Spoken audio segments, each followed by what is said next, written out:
유럽 여성들이 한국으로 몰려들고 있습니다. 그들이 믿었던 유토피아, 한때 세계에서 가장 평등하고 안전하다고 칭송받던 나라들이 이제는 폭력과 불안의 늪으로 변했기 때문입니다. 그들 중에서도 가장 빛났던 나라는 지금 유럽 최악의 총기 범죄 국가로 전락했습니다. 어린 소년들이 총에 맞아 쓰러지고 갱단의 전쟁으로 빵집이 폭발하며 시민들은 더 이상 밤거리를 걸을 용기를 내지 못합니다. 그곳에서 살아남은 사람들은 묻습니다. 이제 우리는 어디로 가야 할까? 그때 등장한 대답은 한국이었습니다. 한국은 밤에도 안전하게 산책할 수 있는 나라입니다. 단 한 줄의 문장이었습니다. 하지만 그 문장은 절망에 빠진 수많은 이들에게 새로운 희망의 빛이 되었습니다. 한때 평화로운 스웨덴 시골 마을에서 자랐던 여성은 어린 시절의 모든 아름다움을 갱단의 폭력과 사회의 붕괴 속에서 잃어버렸습니다. 총소리와 폭발음, 그리고 공포가 일상이 된 고향을 뒤로하고 그녀는 마지막 희망을 좇아 한국행 비행기에 올랐습니다. 그녀는 말합니다. 한국은 사람들의 따뜻한 미소와 공동체 정신, 그리고 위기 속에서 서로를 돕는 힘이 살아 숨쉬는 곳입니다. 대체 무슨 사연인지 오늘 사연 바로 시작하겠습니다. 안녕하세요. 저는 엘리나입니다. 스웨덴의 스몰란드라는 조용하고 한적한 지역에서 태어났어요. 제가 어릴 때 스웨덴은 세계에서 가장 평등한 나라라는 명성을 누리고 있었죠. 모두가 행복하게 살 수 있는 나라라는 말이었어요. 그때까지만 해도 이 말에 의심을 품어본 적이 없었습니다. 어린 시절 저는 평화로운 풍경 속에서 자랐습니다. 아침이면 새소리가 들렸고 오후엔 친구들과 숲에서 놀곤 했어요. 마을 어귀의 상점 주인은 언제나 미소를 짓고 저를 반겨줬죠. 하지만 이런 동화 같은 풍경이 영원히 지속될 것이라 믿은 건 어리석은 착각이었어요. 시간이 지나면서 스웨덴의 그림자가 짙어지기 시작했어요. 몇 년 전부터 우리 마을에서도 갱단의 흔적이 보이기 시작했어요. 처음엔 무언가 이상하다고 느꼈을 뿐이에요. 낡은 벽에 갑작스레 나타난 낙서, 밤늦게 들리는 오토바이 소리, 그리고 점점 늘어나는 경찰차의 사이렌 소리. 하지만 그건 시작에 불과했어요. 어느 날 마을에서 제일 잘 나가던 빵집이 폭발했다는 소식을 들었어요. 사람들이 입을 모아 말하길 갱단 간의 갈등 때문이라더군요. 믿기 어려웠습니다. 이 조용한 마을에서 폭발이라니요. 이건 뉴스에서나 보는 이야기 아닌가요? 그 일 이후로 마을은 변했습니다. 밤이 되면 거리는 더 이상 안전하지 않았어요. 누구도 외출을 하지 않았습니다. 가로등 밑에 어둠이 내려앉은 길을 보며 저는 집안에 갇혀있는 기분이 들었어요. 스웨덴은 더 이상 평화로운 나라가 아니었어요. 제가 가장 충격을 받은 날은 15살 소년인 에밀이 총격 사건에 휘말렸다는 소식을 들었을 때였어요. 그는 제가 어릴 적부터 알던 아이였어요. 가족끼리도 친했죠. 에밀은 갱단과 관련이 없었지만 그저 잘못된 시간에 잘못된 장소에 있었던 겁니다. 그의 어머니가 오열하며 말했어요. 에밀은 아무 잘못이 없었어요. 단지 길을 건너고 있었을 뿐이에요. 그 말을 듣는데 온몸에 소름이 돋더군요. 저는 그날 밤 잠을 잘 수 없었어요. 누군가의 목숨을 이렇게 쉽게 앗아갈 수 있는 사회가 되어버린 스웨덴이 낯설고 무서웠습니다.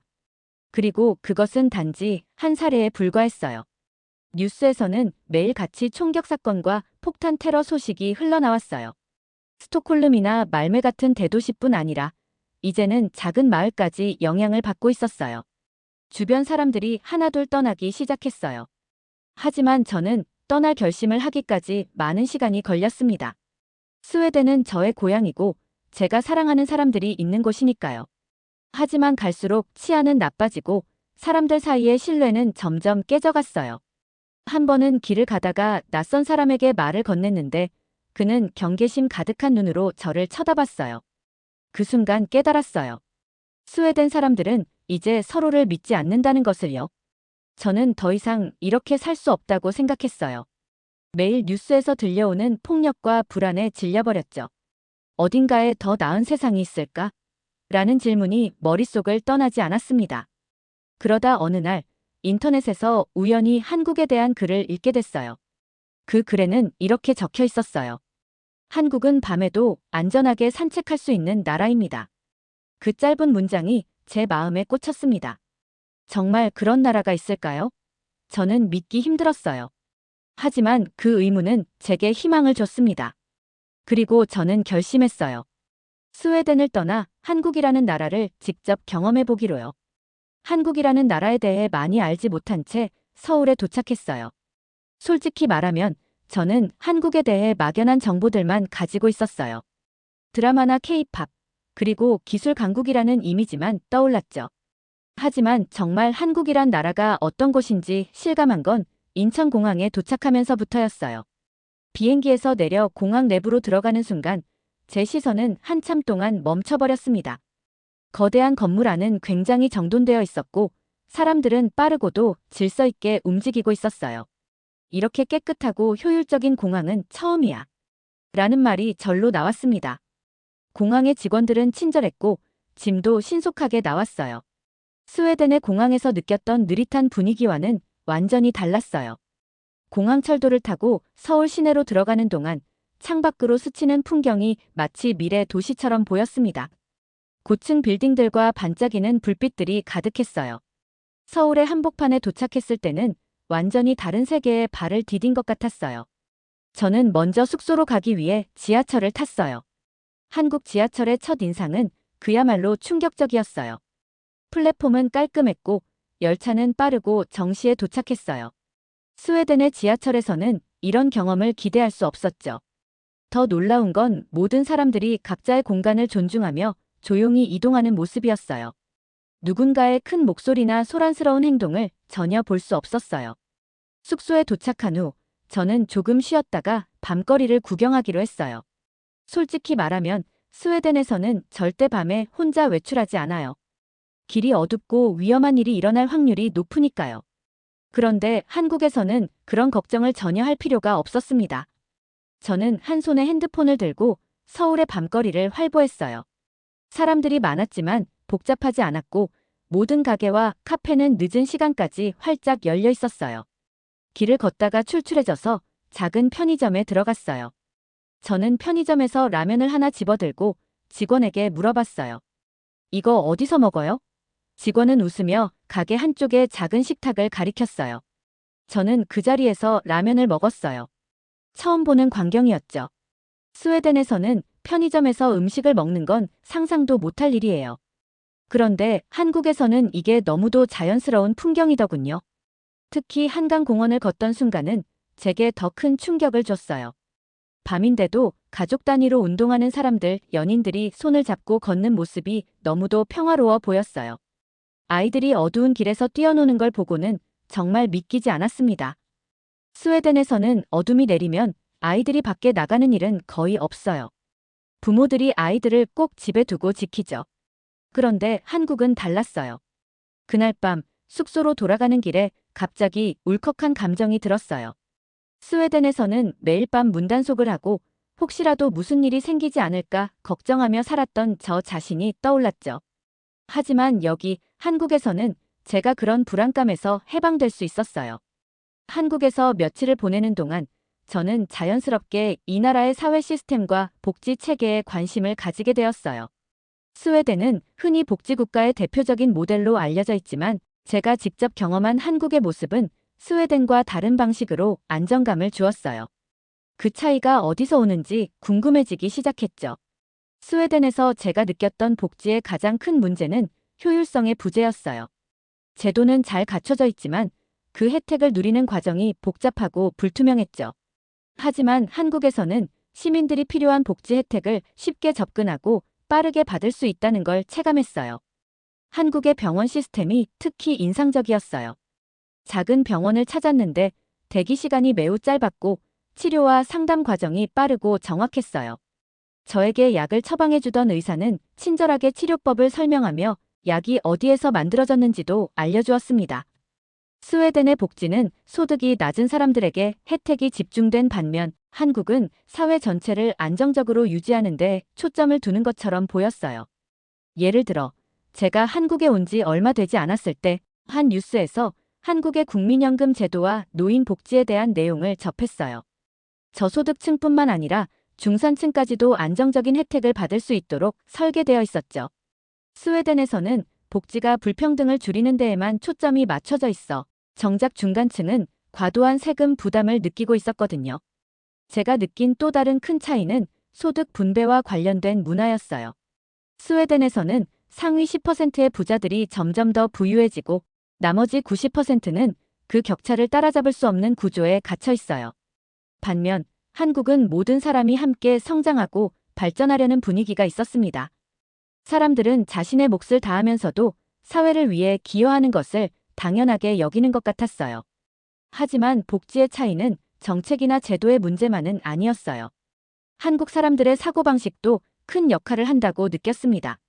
한국 사람들은 서로를 돕는 데 익숙하고 어려운 상황에 놓인 사람들을 적극적으로 도와주는 모습이 인상적이었어요.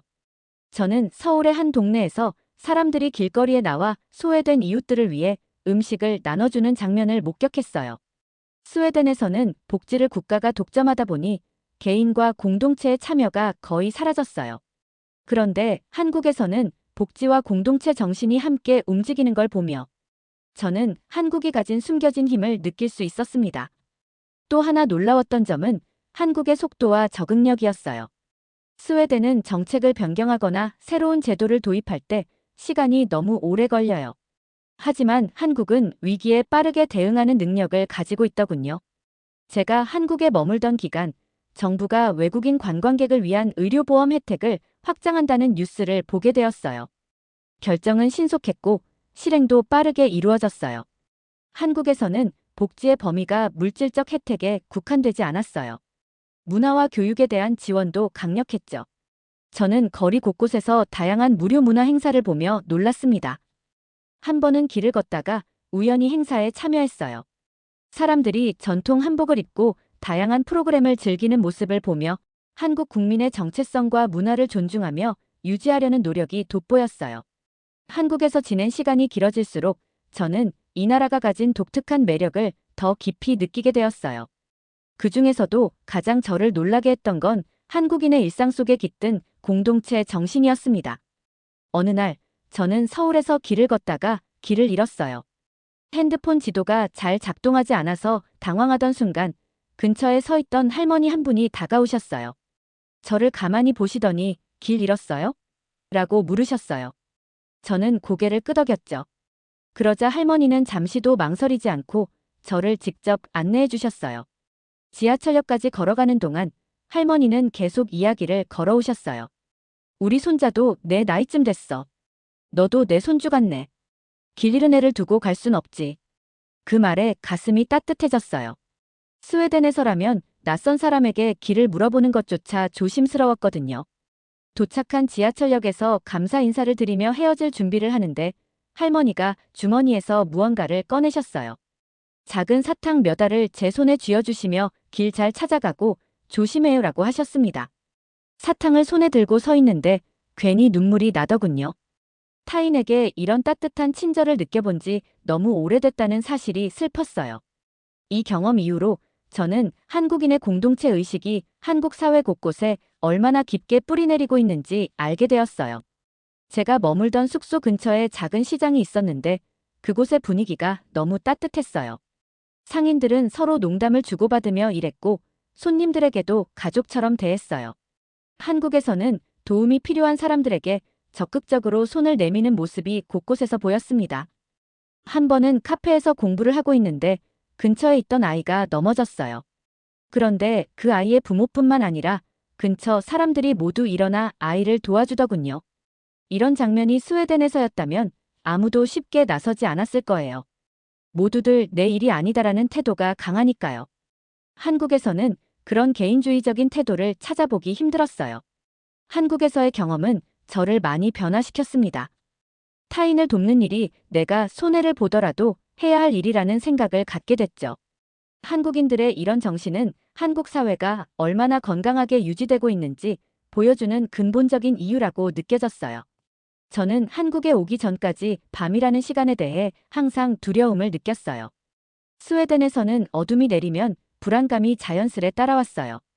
거리가 조용해질수록 그 고요함이 오히려 위협적으로 느껴졌죠.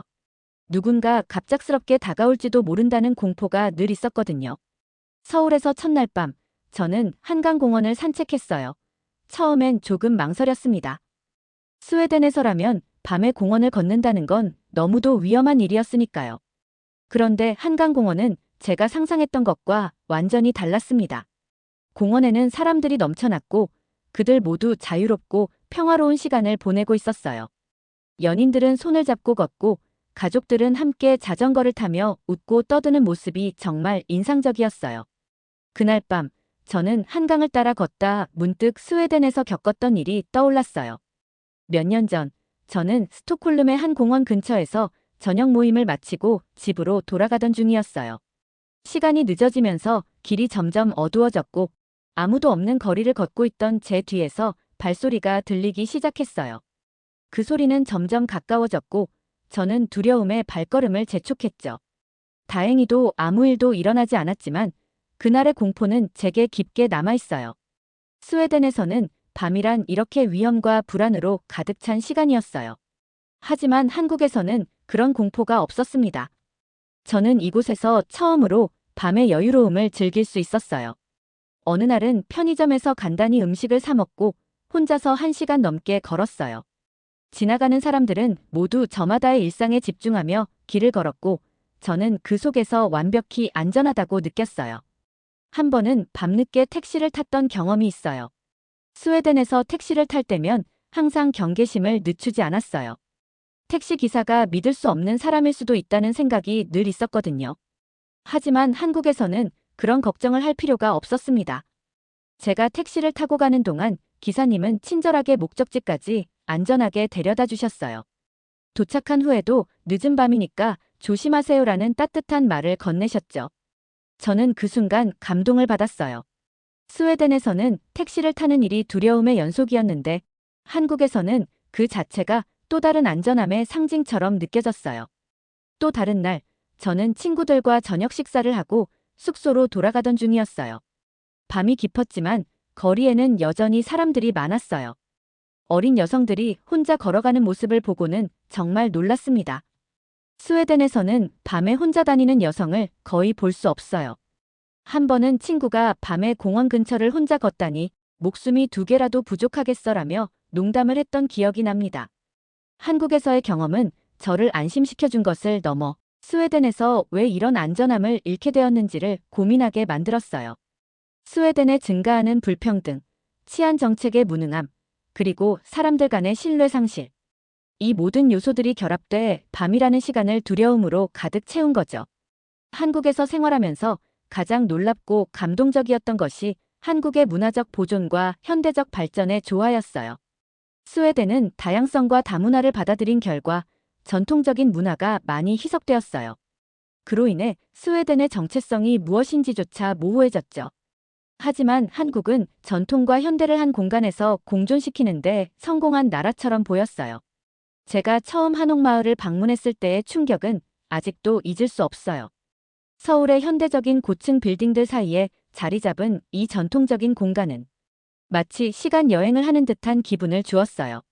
조용한 돌담길을 걷다가 문득 고개를 들면 멀리 현대식 건물이 보였어요. 과거와 현재가 한 장면에 어우러져 있는 모습은 너무도 아름다웠습니다. 한옥을 둘러보던 중 저는 작은 찻집에 들어갔어요. 사장님은 전통 한복을 입고 있었고 그곳의 인테리어는 옛날 가정집을 그대로 재현한 듯 했어요. 제가 어릴 때 스웨덴에도 전통적인 마을 축제가 있었어요. 사람들은 전통 복장을 입고 춤을 추고 노래를 불렀죠. 하지만 지금은 이런 행사를 찾기 힘들어요. 다문화 사회로 변모하면서 우리의 전통은 점점 사라졌습니다. 새로운 문화가 들어오는 것은 당연하고 환영할 일이지만 그 과정에서 스웨덴 고유의 정체성은 희미해졌어요. 그뿐만이 아니었어요. 한국은 언어와 문자, 특히 한글을 통해 문화적 정체성을 더욱 강하게 유지하고 있었어요. 한글날 행사에 참여한 날이 특히 기억에 남아요. 사람들이 자랑스럽게 한글의 역사를 이야기하고 전통 놀이를 즐기며 축제를 즐기는 모습이었죠. 한 어린아이가 손글씨로 한글을 쓰며 자랑스럽게 부모님께 보여주는 장면을 보며 저는 마음이 뭉클해졌어요. 스웨덴에서도 과거에는 자국어를 지키기 위해 노력했지만 최근에는 영어와 다른 언어의 영향이 너무 커지면서 점점 우리의 언어 정체성이 희미해졌거든요. 전통 음식에서도 한국은 그 독창성을 유지하고 있었어요. 어느 날 전통 음식을 전문으로 하는 한 식당에 갔어요. 메뉴에 적힌 음식 이름은 전부 낯설었지만 직원은 친절하게 설명해 주었어요. 전통 반찬부터 메인 요리인 불고기와 된장찌개까지 모든 음식이 각각의 이야기를 품고 있는 듯 했어요. 음식을 먹으며 저는 한국의 전통이 과거에 머물러 있지 않고 현재를 살아가고 있음을 느꼈습니다. 반면 스웨덴의 전통 음식은 이제 거의 축제나 특별한 날에만 찾아볼 수 있어요. 그나마 있던 전통 요리도 점점 외국 음식에 밀려나고 있어요. 스웨덴은 왜 우리의 전통을 잃어버렸을까? 그리고 한국은 어떻게 이를 지킬 수 있었을까?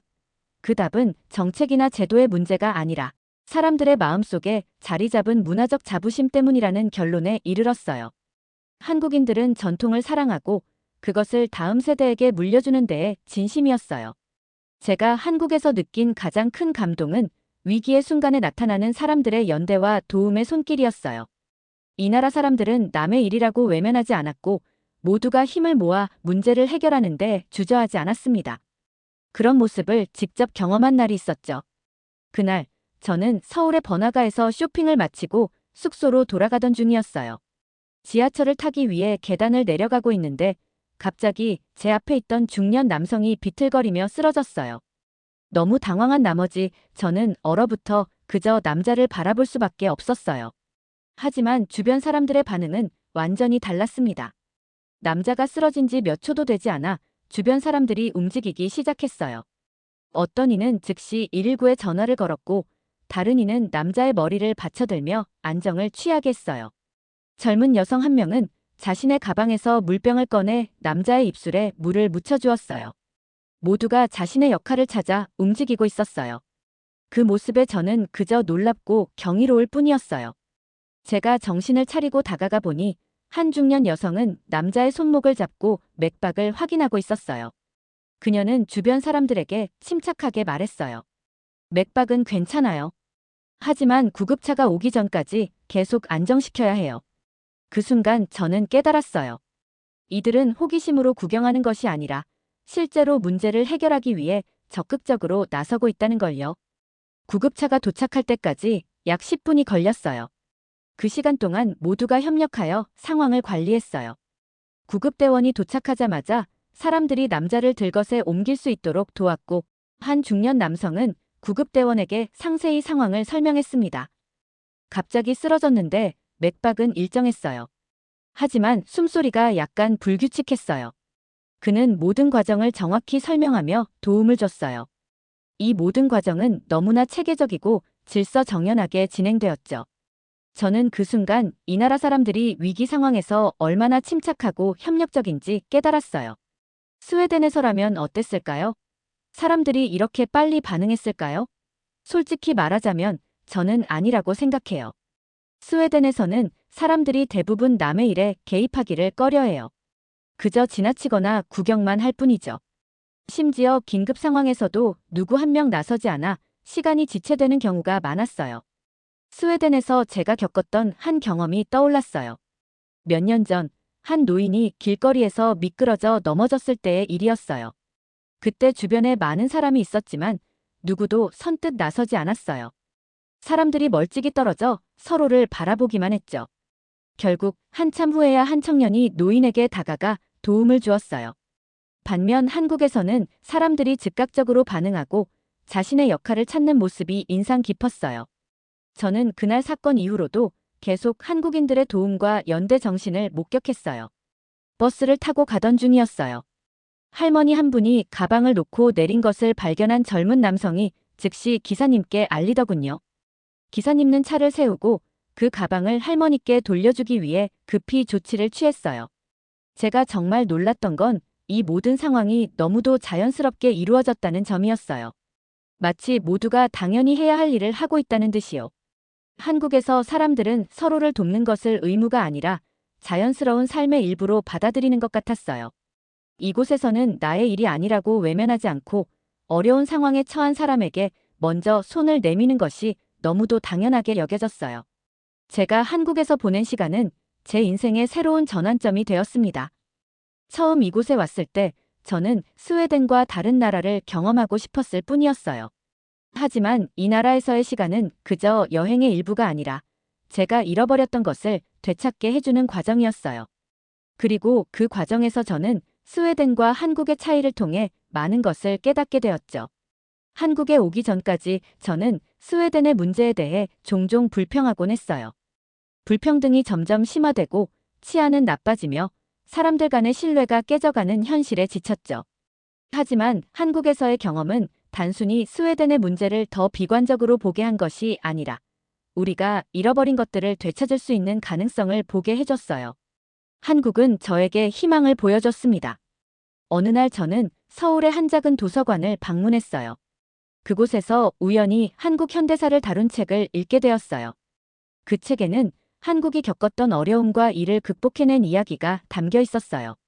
1950년대 전쟁의 폐허에서 시작해 현재 세계적인 경제 강국으로 성장하기까지의 과정을 읽으면서 저는 한국의 저력이 무엇인지 깨닫게 되었어요.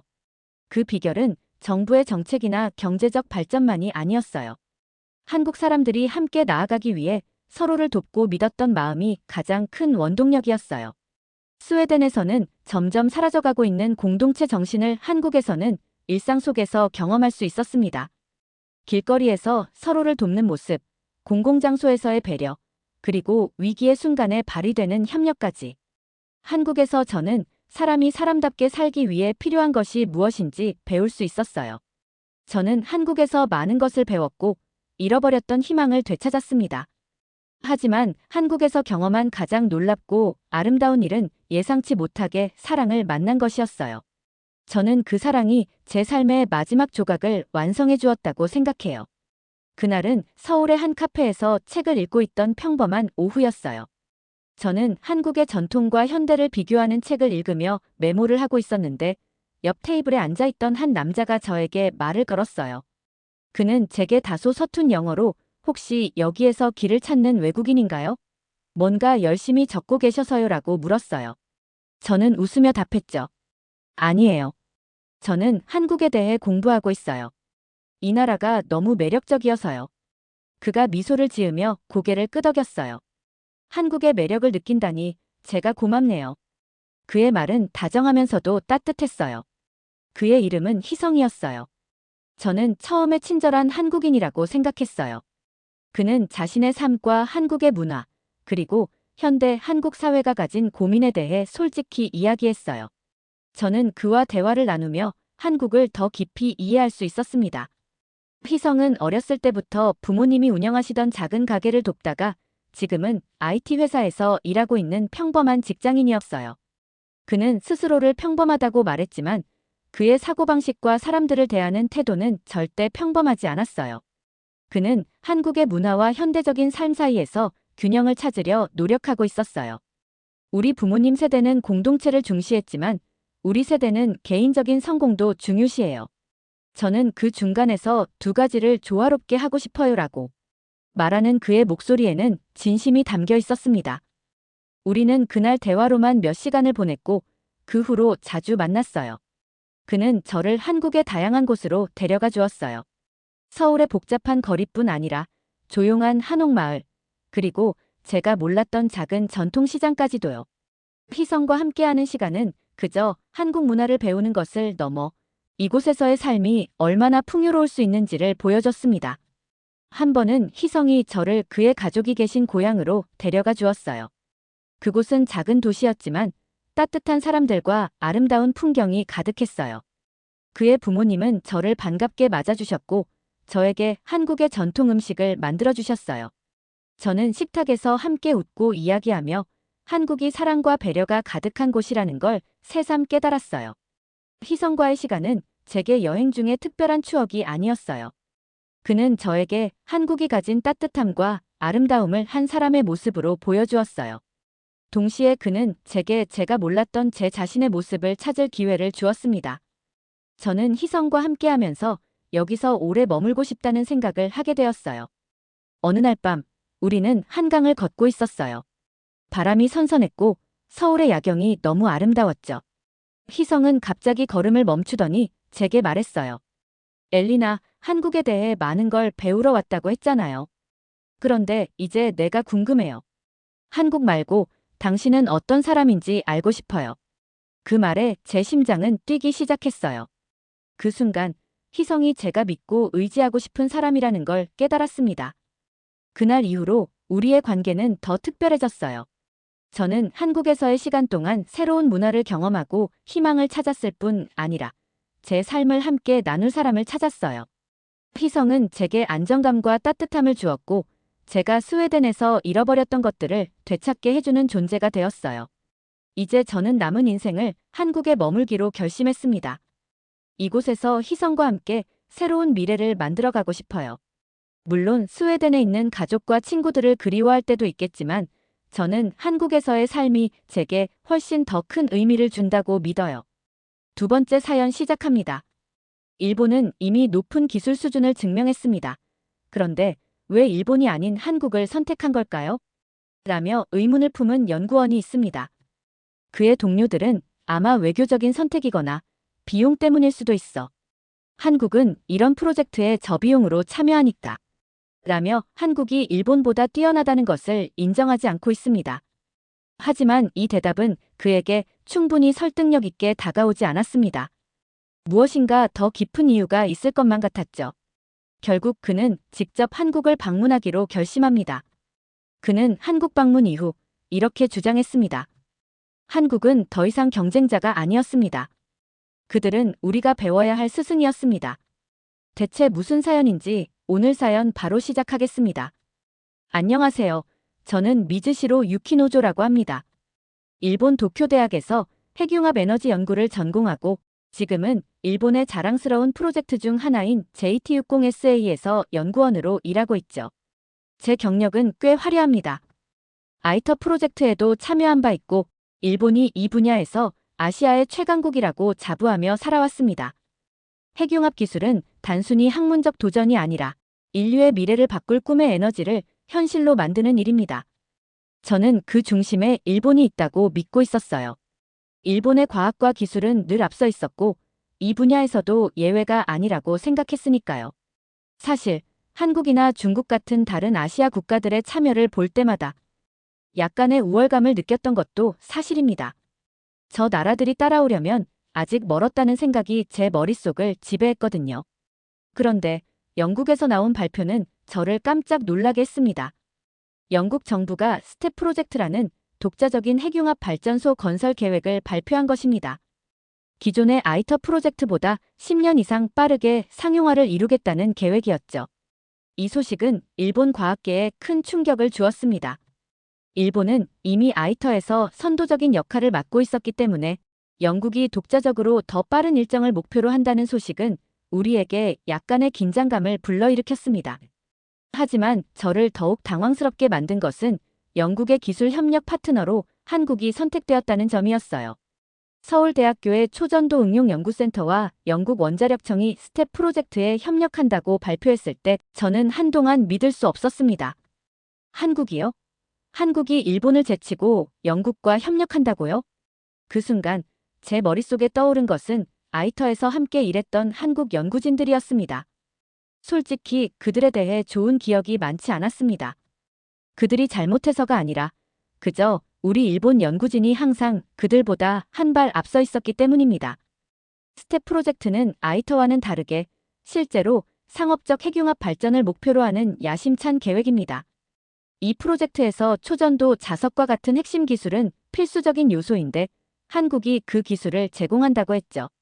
저는 이 점이 특히 이해되지 않았습니다.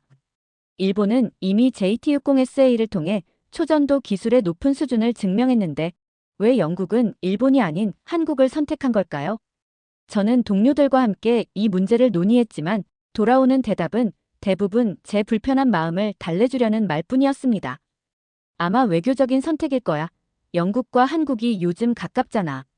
비용 때문일 수도 있어. 한국은 이런 프로젝트에 저비용으로 참여하니까. 하지만 저조차도 이런 이유가 충분히 설득력 있다고 느껴지지 않았습니다. 스텝은 단순한 시범 프로젝트가 아닙니다. 영국이 전 세계 에너지 패권을 장악하기 위해 야심차게 추진하는 핵융합 상용화 프로젝트죠. 성공하면 아이터보다 10년 이상 빠르게 상업 발전을 실현할 수 있어요. 그렇게 중요한 프로젝트에서 단순히 외교적 이유로 기술 파트너를 선택한다는 것은 현실적으로 말이 되지 않았습니다. 그때 한 동료가 말했습니다. 너 한국의 초전도 기술 논문들 봤어? 아이터에 제출했던 그 데이터 말이야. 저는 그 말을 듣고 순간 멈칫했습니다. 사실 저는 아이터 프로젝트 당시 한국의 기술 보고서를 꼼꼼히 살펴보지 않았습니다. 그때는 일본의 우월한 기술에 대한 확신이 너무 강했으니까요. 그러나 이번에는 달랐습니다.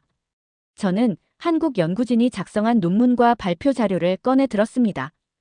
특히 서울대학교 초전도 응용연구센터의 발표가 눈에 띄었죠. 무절연 초전도 케이블이라는 독특한 접근 방식은 아이터 당시에도 주목받았지만 저는 그때 그것이 별로 중요하지 않다고 생각했었습니다. 그러나 자세히 읽다 보니 이 기술은 단순한 이론이 아니라 실제로 초전도 자석의 크기를 대폭 줄이고 비용을 절감할 수 있는 혁신적인 방법임을 알게 되었어요. 한국이 개발한 초전도 케이블 기술은 기존의 방식보다 훨씬 가볍고 효율적이었습니다.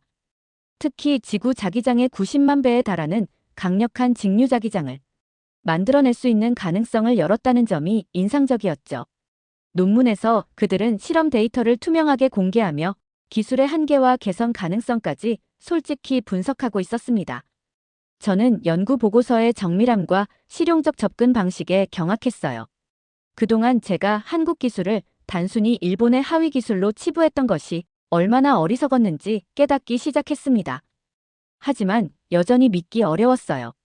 논문과 데이터만으로 모든 것을 판단할 수는 없다는 생각이 들었죠. 실험 데이터를 좀 더 분석해보면 뭔가 허점이 있을 거야. 저는 그렇게 스스로를 설득하며 아이터에서 한국이 제출했던 실험 결과들을 다시 검토하기 시작했습니다. 그러나 제가 찾은 것은 허점이 아니라 더 많은 설득력이었습니다. 아이터에서 한국이 제공한 초전도 케이블의 성능 데이터는 일본의 데이터와 비교해도 밀리지 않았습니다. 오히려 몇 가지 항목에서는 일본보다 앞서 있었죠. 특히 한국 연구진이 개발한 기술은 효율성과 실용성을 동시에 갖춘다는 점에서 영국 같은 실용주의적 국가에게 매력적으로 다가왔을 것입니다. 설마 저도 모르게 입 밖으로 중얼거렸습니다. 한국이 정말 우리보다 나을 수도 있나? 그날 밤 저는 침대에 누워 잠을 이루지 못했습니다. 일본 과학계의 자존심을 대표한다고 믿었던 제가 이렇게 한국 기술에 대해 고민하게 될 줄은 상상도 못했거든요. 처음에는 단순히 정치적 이유로 선택된 것이라며 대수롭지 않게 여겼지만 이제는 그들의 기술적 우위가 저를 괴롭히고 있었어요. 혼란과 불안, 그리고 이해하고 싶은 욕구가 한꺼번에 몰려왔습니다. 한국은 어떻게 이 지점까지 왔을까? 이 질문이 제 머릿속을 떠나지 않았습니다. 그리고 저는 그 답을 직접 확인해야겠다고 결심했어요. 그날 이후 저는 한국 기술에 대해 본격적으로 파헤치기 시작했습니다. 마음 한구석에서는 아직도 일본이 더 우수할 거야라는 자존심이 고개를 들고 있었지만 머리는 점점 그들의 기술을 제대로 이해해봐야 한다는 쪽으로 기울어지고 있었죠. 우선 저는 한국 연구진이 작성한 과거 논문과 발표 자료들을 정리했습니다. 서울대학교 초전도 응용연구센터와 한승용 교수팀의 연구 성과를 중심으로 그들의 기술적 접근 방식을 세세히 들여다보기로 했어요. 아이터 당시 한국이 개발한 초전도 케이블 데이터와 그들이 사용한 무절연 초전도 방식은 기존의 관념을 깨는 아이디어였습니다. 저는 그 방식을 처음 접했을 때 이건 비효율적일 거야라며 크게 주목하지 않았던 기억이 떠올랐죠. 하지만 지금 다시 보니 그 기술은 단순히 혁신적이라는 단어만으로는 설명할 수 없는 깊이를 가지고 있었습니다. 한국은 초전도 케이블을 설계할 때 기존 방식보다 더 강력한 직류 자기장을 생성하면서도 자석의 크기를 줄이는 데 성공했어요. 특히 그들은 자석 내부에서 발생하는 전자기적 불안정을 무절연 설계로 해결했고 이는 생산비 절감과 기술적 안정성을 동시에 달성하는 결과를 가져왔습니다. 실험 데이터는 그 신뢰성을 뒷받침하고 있었어요. 한국 연구진이 발표한 자료는 저 같은 과학자가 아무리 깐깐하게 분석해도 쉽게 흠을 잡을 수 없을 정도로 정밀했습니다. 논문 하나를 다 읽기도 전에 저는 한 가지 깨달음을 얻었습니다. 그들은 일본과 다른 접근 방식을 택했어. 그리고 그것이 성공적이었다. 일본은 전통적인 방법론과 안정성에 초점을 맞추고 있었지만 한국은 실패의 가능성조차 수용하며 새로운 길을 열고 있었던 것이었죠. 그들이 도전적이고 과감한 선택을 했기에 지금의 성과를 이룰 수 있었다는 점이 점차 명확해졌습니다. 그러던 중 한국의 한승용 교수팀이 발표한 논문 중 가장 흥미로운 구절이 눈에 들어왔습니다. 그들은 초전도 자석의 자기장을 지구 자기장의 90만 배 이상으로 강화한 실험 결과를 공개했는데 이는 단순히 기술적 진보를 넘어선 도약이라고 할 수 있었어요. 저는 그들의 연구 방법을 분석하며 한 가지 놀라운 점을 발견했습니다. 일본과 달리 한국은 실험적 데이터를 기반으로 즉각적인 실용화를 목표로 삼고 있었습니다. 이는 한국 기술이 단순히 학문적 가치를 넘어 실제 산업에 적용될 준비가 되어 있음을 보여주는 증거였죠. 시간이 흐를수록 저는 한국 기술에 더 깊이 빠져들었습니다. 그들이 도전과 실패를 두려워하지 않고 어떻게든 새로운 해결책을 찾아내려는 집념이 느껴졌어요. 아이터에서의 경험이 한국 기술을 더욱 단단하게 만들었고 그것이 영국 같은 국가에서 높은 신뢰를 얻게 된 이유라는 결론에 도달했습니다. 일본 기술은 분명 정교하고 강력했지만 어쩌면 지나치게 보수적이었는지도 모릅니다. 그와 달리 한국은 창의적이고 유연했습니다. 또한 저는 아이터에서 한국 연구진이 어떤 역할을 맡았는지 다시 살펴보았어요. 그들은 아이터 초전도 케이블의 일부를 설계하고 제작하며 아이터 내부에서 가장 까다로운 요구사항을 만족시켰습니다. 당시에는 그들의 역할이 상대적으로 작아 보였을지 몰라도 지금 돌아보니 그것은 아이터 프로젝트의 전체적인 성공에 필수적인 기여였던 것이었죠. 그들의 기술이 안정성과 혁신 사이의 균형을 훌륭하게 잡아냈다는 점이 특히 눈에 띄었습니다. 그럼에도 불구하고 저는 여전히 마음 한구석에서 논문과 데이터만으로 판단하는 건 부족하다는 생각이 들었습니다. 아무리 문서로 정리된 결과가 훌륭해도 실제 현장에서의 모습과 기술 수준은 다를 수 있습니다. 그래서 저는 한국의 연구소를 직접 방문해 그들의 기술을 내 눈으로 확인해야겠다고 결심했어요. 제 결심을 동료들에게 이야기하자 그들 중 일부는 고개를 끄덕였지만 몇몇은 한국까지 갈 필요가 있겠냐며 회의적인 반응을 보였습니다. 그러나 저는 이미 마음을 굳혔습니다. 그들이 정말 우리보다 뛰어난지 아니면 과대평가된 건지 내가 직접 확인해 봐야 해. 저는 제 스스로 이 의문의 답을 찾고 싶었죠. 서울대학교 초전도 응용연구센터와의 방문 일정을 조율하는 동안 저는 묘한 기대감과 불안감을 동시에 느꼈습니다.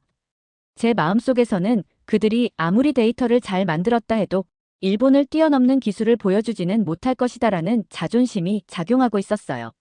서울에 도착한 날, 저는 한국 연구진이 환영 인사를 전하는 모습을 보며 그들의 열정을 느낄 수 있었습니다.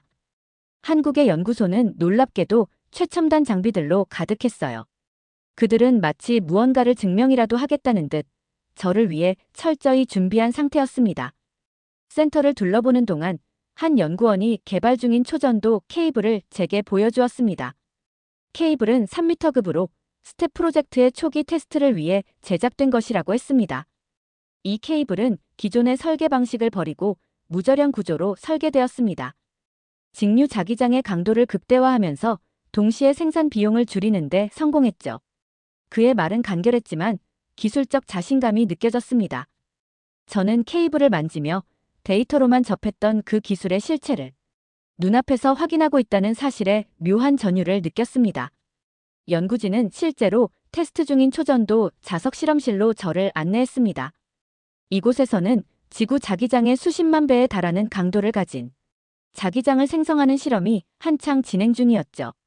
제가 가장 놀란 것은 그들이 이 모든 것을 독창적인 방식으로 설계하고 실행하고 있다는 점이었습니다. 특히 일본이 중요하게 여겼던 안정성을 유지하면서도 훨씬 더 높은 효율성을 구현한 방식이 매우 인상적이었어요. 담당 교수는 저를 직접 실험실로 안내하며 그들의 설계 철학을 설명했습니다. 우리는 기존의 초전도 기술을 완전히 다른 시각에서 바라보려 했습니다. 위험이 클 수도 있지만 새로운 가능성을 찾기 위해 도전을 멈추지 않았습니다. 저는 그의 설명을 들으며 그들이 단순히 안전한 선택을 추구하지 않고 기술적 한계를 뛰어넘기 위해 얼마나 많은 노력을 기울였는지 느낄 수 있었습니다. 그들의 실험은 단순히 이론에 머물지 않았습니다. 테스트 과정에서 발생한 문제들을 실시간으로 분석하고 개선점을 찾아가는 모습은 매우 체계적이었죠. 연구진의 열정은 물론이고 협업의 분위기가 강하게 느껴졌어요. 모든 연구원들이 각자의 역할에 몰두하며 기술 개발을 위해 최선을 다하고 있었습니다. 저는 연구소 투어를 마치며 한국 연구진과 점심을 함께 하게 되었어요. 식사 자리에서 그들은 아이터 프로젝트에 참여하며 겪었던 도전과 시행착오에 대해 솔직히 털어놓았습니다. 아이터에서의 경험이 없었다면 지금의 기술은 불가능했을 겁니다. 그곳에서 우리는 일본, 미국, 프랑스 등 여러 나라들과 협력하며 많은 것을 배웠습니다. 한 연구원이 그렇게 말했을 때 저는 이들이 단순히 기술적으로 뛰어난 것뿐만 아니라 협력을 통해 성장하는 능력까지 갖추고 있다는 점에 깊은 인상을 받았습니다. 한국에서의 경험은 제가 가지고 있던 고정관념을 크게 흔들었어요. 한국은 일본보다 뒤처진다는 제 생각은 이미 점점 설 자리를 잃어가고 있었습니다. 한국 연구소는 단순히 앞선 기술을 자랑하는 곳이 아니라 진정으로 과학적 혁신을 위해 헌신하고 있는 공간이었습니다. 그날 밤 숙소로 돌아오며 저는 스스로에게 묻지 않을 수 없었습니다. 우리는 무엇을 놓쳤던 걸까? 일본은 왜 이 길을 택하지 못했을까? 한국 연구진과의 만남은 단순히 기술적 충격을 넘어 제 연구 철학 자체를 다시 돌아보게 만들었습니다. 서울에서의 방문 이후 저는 한국의 초전도 기술이 단순히 우수하다는 수준을 넘어 글로벌 핵융합 발전 기술의 미래를 실질적으로 주도하고 있다는 확신을 갖게 되었습니다. 하지만 제 안의 자존심은 여전히 남아 있었어요. 일본의 과학자로서 그리고 JT60SA와 같은 대형 프로젝트에 몸담은 연구자로서 한국이 영국 스텝 프로젝트의 핵심 파트너가 되었다는 사실을 완전히 받아들이기란 쉽지 않았습니다. 그 후 한국 연구진과 스텝 프로젝트에서의 협력에 대해 더 깊이 알아보기 위해 저는 영국 관련 자료를 조사하기 시작했습니다. 영국 원자력청에서 공개한 기술 브리핑 자료와 관련 뉴스를 통해 한국 연구진이 개발 중인 3m급 초전도 케이블이 스텝 프로젝트의 초기 테스트 단계에서 중요한 역할을 하고 있다는 사실을 알게 되었죠. 한국은 아이터에서 쌓은 경험을 기반으로 영국이 원하는 상용화 목표에 맞춰 새로운 기술적 도약을 이루고 있었습니다. 더욱 흥미로웠던 것은 영국이 한국의 초전도 케이블을 단순히 구매하거나 기술을 도입하는 데 그치지 않았다는 점입니다. 그들은 한국 연구진과 공동으로 설계와 테스트를 진행하며 스텝 프로젝트의 초기 단계부터 긴밀히 협력하고 있었습니다. 이는 단순히 기술력의 문제를 넘어 한국이 국제적 연구 협력에서 신뢰받는 파트너임을 보여주는 사례였습니다. 특히 3m급 초전도 케이블 테스트 결과가 성공적이었다는 소식은 저를 더욱 놀라게 했습니다. 이 케이블은 기존 기술에 비해 자기장 생성 효율이 뛰어나면서도 무절연 설계로 안정성과 생산 비용을 모두 잡는 데 성공한 기술적 진보를 보여주고 있었습니다. 영국은 이를 통해 스텝 프로젝트의 다음 단계인 20m급 케이블 개발에 대한 가능성을 높게 평가하고 있었어요. 한국과의 협력을 통해 그들의 목표인 상용화 시점을 한층 앞당길 수 있다는 점이 명확해졌습니다. 저는 이 모든 사실을 분석하며 점차 깨닫게 되었습니다. 한국이 가진 기술적 강점은 단순히 뛰어난 실험 결과나 혁신적인 아이디어에 그치지 않았다는 것을요. 그들은 데이터를 기반으로 한 실용적 접근과 국제적 요구에 맞춘 유연한 대응 능력을 동시에 갖추고 있었습니다. 아이터 프로젝트 당시 일본은 초전도 기술 분야에서 가장 강력한 기술력을 자랑했습니다. 하지만 우리는 지나치게 이론적 완성도에 집착했고 실용화 가능성을 고민하는데 상대적으로 소홀했습니다. 그와 달리 한국은 아이터에서의 경험을 발판 삼아 실제 상업적 요구에 맞춘 기술 개발에 몰두했고 그 결과가 바로 지금 영국 스텝 프로젝트에서 빛을 발하고 있었습니다. 이 모든 것을 정리하며 저는 한 가지 중요한 질문을 스스로에게 던졌습니다. 왜 일본은 이 기회를 놓쳤을까? 우리는 기술력에서 앞서 있었지만 변화하는 글로벌 요구에 충분히 민첩하게 대응하지 못했습니다. 우리 스스로를 세계 최고의 자리에 있다고 믿으며 안주했을 뿐 새로운 접근 방식을 탐구하거나 리스크를 감수하는 도전은 멈추고 있었습니다. 영국이 한국을 선택한 이유는 이제 명확해졌습니다. 그들은 단순히 기술적 데이터를 넘어 실용적이고 미래지향적인 결과를 가져올 파트너를 찾고 있었던 것이었죠. 한국은 바로 그 요구를 완벽히 충족시킨 국가였습니다. 한국의 스텝 프로젝트 참여와 기술적 강점에 대한 정보를 정리해 일본 연구소에 보고한 후 내부 분위기는 미묘하게 달라지기 시작했습니다. 제 보고서를 읽은 연구소 리더는 직접적인 평가를 내리지 않았지만 자료를 동료들에게 공유하며 이 데이터를 기반으로 논의해보자는 지침을 내렸습니다. 한국의 기술을 논의한다고 우리보다 뛰어나다는 걸 인정하려는 거야? 한 연구원이 회의 도중 불쾌하다는 듯 물었습니다. 저는 그 질문에 차분히 대답했습니다. 이건 단순히 경쟁의 문제가 아니야. 그들이 성공적으로 구현한 무절연 설계와 비용 절감 방법은 우리가 주목해야 할 부분이야.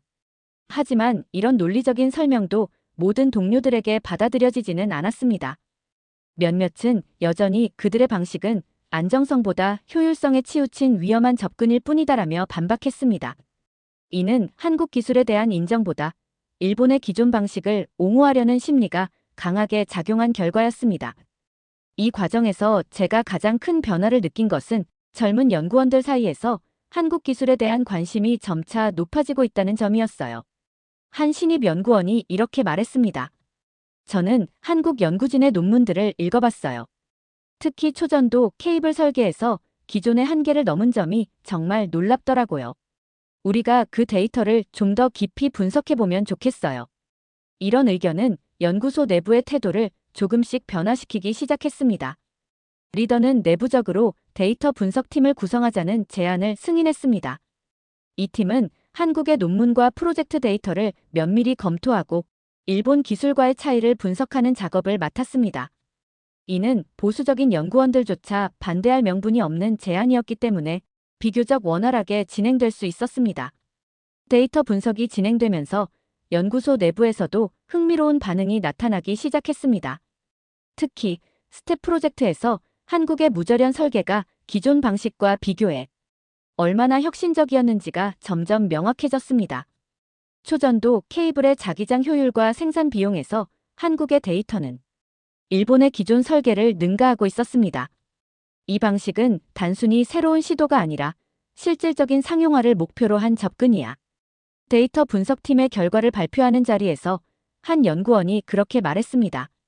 이는 기존 방식을 고수해야 한다는 주장에 대한 직접적인 반박이기도 했습니다. 하지만 여전히 일부 연구원들은 그들의 방식이 장기적인 안정성을 보장할 수 있는지는 의문이라며 의구심을 드러내고 있었죠. 그날 밤 리더와의 개별 면담에서 저는 더 구체적인 제안을 내놓았습니다. 한국이 빠르게 성과를 내는 이유는 실패를 두려워하지 않고 실용성을 중심으로 연구를 진행하기 때문입니다. 우리가 그들의 데이터를 기반으로 새로운 아이디어를 발전시킨다면 일본도 글로벌 경쟁에서 뒤처지지 않을 겁니다. 리더는 잠시 침묵한 후 이렇게 말했습니다. 한국이 성공했다고 해서 우리가 곧바로 그들을 따라가는 게 정답은 아닐 수도 있어. 그의 말은 일본 과학계가 가진 보수성과 자존심을 그대로 드러내고 있었습니다. 그는 한국의 성과를 인정하면서도 일본만의 방식과 철학을 유지하려는 입장을 분명히 했습니다. 이는 일본 과학계가 가진 고유한 자존심을 상징하는 동시에 변화에 대한 두려움을 드러내는 말이기도 했습니다. 하지만 저는 그 짧은 대화에서 연구소 내부에도 변화의 가능성이 있다는 희망을 발견했습니다. 그날 이후 스텝 프로젝트 데이터를 분석하는 작업은 계속되었고 연구소 내부에서 한국의 무절연 초전도 기술에 대한 논의는 점차 깊어졌습니다.